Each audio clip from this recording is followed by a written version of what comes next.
Taas nga linya sa buot magparehistro ni katapusang adlaw sa Comelec Voters Registration. Midagsa sa dakbayan sa Lapu-Lapu o sa dakbayan sa Sugbo. Si Luan Merondina sa report. Sa gawas nga bahin pa lang sa Lapu-Lapu City Hall, inguna ni ini kataas ang linya sa mga tao nga buot mo parehistro. Miabot sa 500 ang priority number o kining linya nga naglikos-liko sa Lapu-Lapu City Hall, pulos pa lang namasin. Ubay-ubay kanila ang nanagbitbit og mga anak. Okay ra, para karehistro.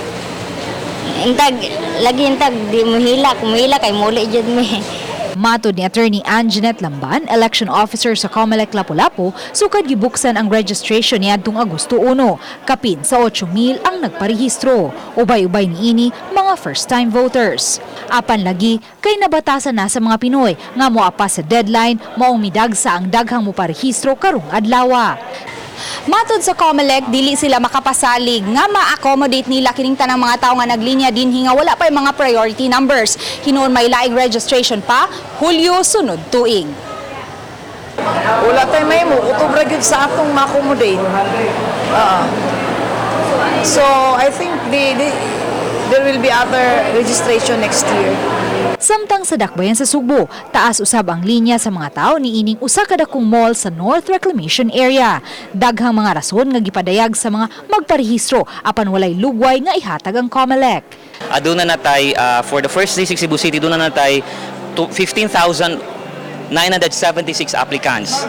And sa Comelec Cebu City second district doon natay 22,116 applicants, so total of 38,092 applicants.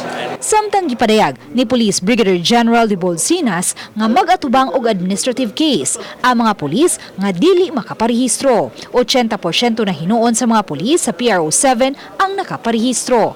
Ang initial report sa kuha, before nag-deadline, ang nag-register na is nasa mga 80% na. Diba? 80% pa.